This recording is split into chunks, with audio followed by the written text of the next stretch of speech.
mean, y'all took SNS from it's jumped from different clubs. You know what I mean? It wasn't like, oh, we just here at this club. Y'all even came down to Privilege and where I was working at and different things and took that over. I mean, let's talk about like the biggest Sunday night that the city had ever seen for a long time. Sundays at Privilege was a big deal. Tell me how y'all got that popping off. I think it was more so. Okay, I believe it started off with somebody having Sundays. They went flatline.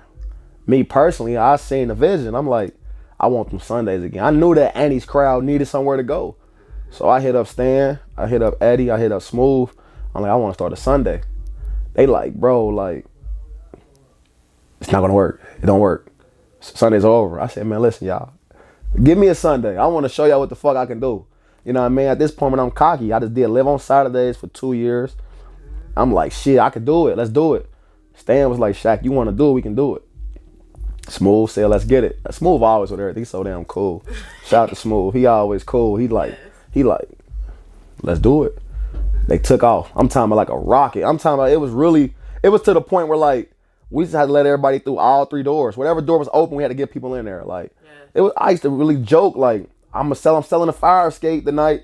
Let me buy. I'm like, damn, they for real. Like, that's how I knew it was really real. Like, every booth talked about it. Like, it just sold out. They paying their last dollar for sure to get in there. It was like the height of, I think, everything. I don't think it'll never be nothing like it again. You know what I mean? People try to mimic it, but it's like, you loved it. Like, I don't give a damn what was going on. I really mean that when I started that at Privilege. All roads lead to. That means Sunday Fun Day ended at Privilege. We used to go from the Chalet, Treehouse, Newport. We used to go get some food, like as a pregame spot, then eat in that Privilege, like, and it was just crazy. Like that Sunday probably was amazing. It was wall to wall, like you couldn't move. Man, couldn't move. Now, tell me about how it was for you during the pandemic, because you know we were at the height of everything. You know, even outside of the Sunday nights, we were literally at Privilege Fridays, Saturdays, and Sundays. Don't forget Thursdays. And then next thing you know, pandemic, COVID come, and all of our worlds came to a halt. Tell me how was that time? We were probably down for like 3 months, three to 4 months, like, with no work. How was that for you during COVID, being a promoter and ain't no club, ain't nothing to promote no more? I think it opened my eyes to this shit can be over. I think everything since I started been a layup for me. I thank God for that. You know what I mean? I never really had a slow phase. Everybody be like, God, it might rain. You got to be ready for that. I never thought it'd come. You know what I mean? So when COVID hit and everybody texted me, the clubs closed. I there sat in the house like, hey, what the fuck going on? But then it reminded me. It reminded me, like, it gave me structure. I feel like, because when COVID came, I became as Diddy. And what I mean by that is I became real creative with what I do. I even started renting out shit that was open, little small businesses. Let me throw a little party here. Or we took Airbnbs to a whole nother level. We started getting Airbnbs. We started charging people to come in there. You know what I mean? And I became Shaq Strong. Shaq Strong is the LLC I brung out right after COVID. And it told me, like, you got to get through this. You know what I mean? Like, everybody was like, bro, what you gonna do? It might not never open back up.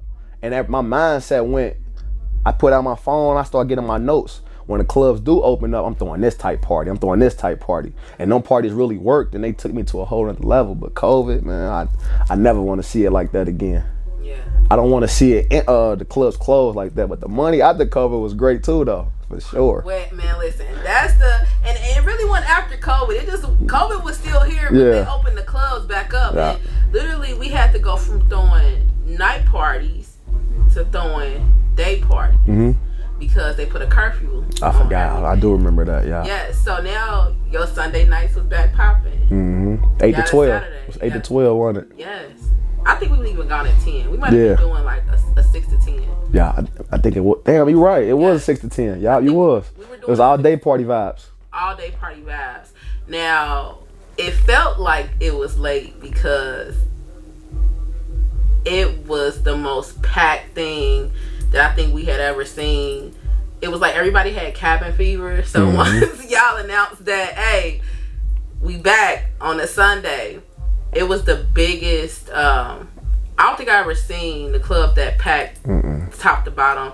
What was that like once the club opened back up for y'all and now everything back rolling? What was that like for you?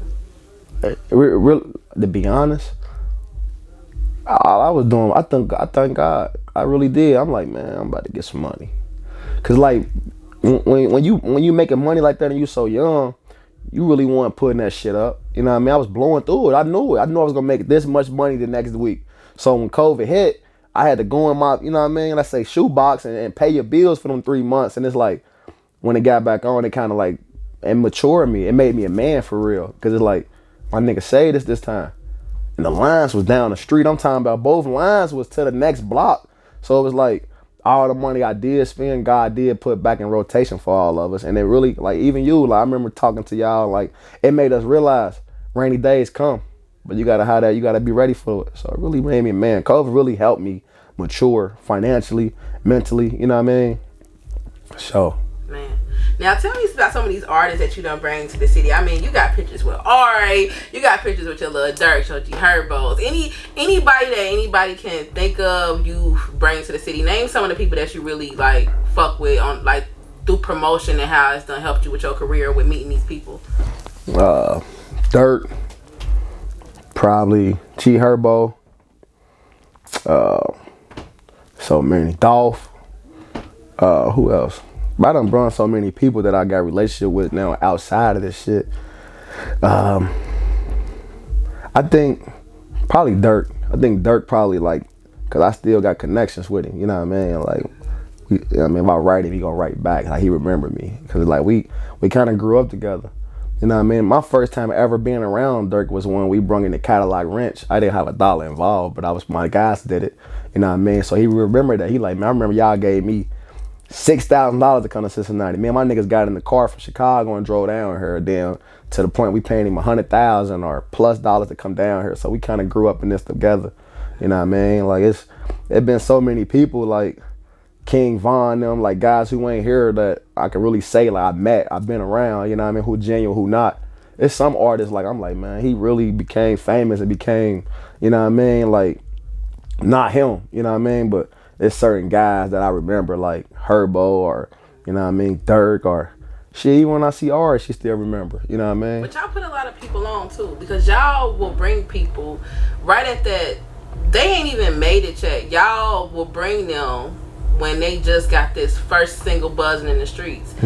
Y'all booking people, giving people some of their first shows and making them pop off. And then you get to see like, damn, now look at them. They on BT or they was dirty when they came here. Yeah. I remember just even like I remember somebody bringing Pooh Shiesty and he was dirty. Yeah, that was I remember that they brought him. Remember he had a red what was them? What's the little one shoes you ain't gotta wear socks with? Damn, girls wear them for real. Uggs. He had the red Uggs on. He had a red Uggs on with a red shirt from the gas station. Literally, they pulled over and got the gas station T-shirt. I remember when Pedro he called me, man, this nigga really got no red Pedro. We just got this at $60,000. They gave him his first $60,000 check. You know what I mean? So a lot of that shit, like I definitely remember, like Rod Wave. Rod Wave told me I was his second ever show. You know what I mean? Like I gave Rod Wave $18,000. Now dude they can get like $275 right now. And like he had on, literally we went to Kenwood Mall. Look, out of his check, look, hold on, watch this. Out of his check, we went to Kenwood Mall and got him a polo outfit. So you look at my pictures, he got on a polo set from Kenwood Mall. Out of his back end. We ordered $9,000 on the back end, me and Rado. We went to Kenwood Mall, got him a whole outfit. So, because he didn't have anything. He didn't have anything. They literally got in the car and drove up here from Florida. Like, you know what I mean? Rod Wave is definitely somebody like I got to thank. Because I met somebody through bringing Rod Wave. You feel me? Really special to me. So, yeah. Oh, all right. Let's get into that.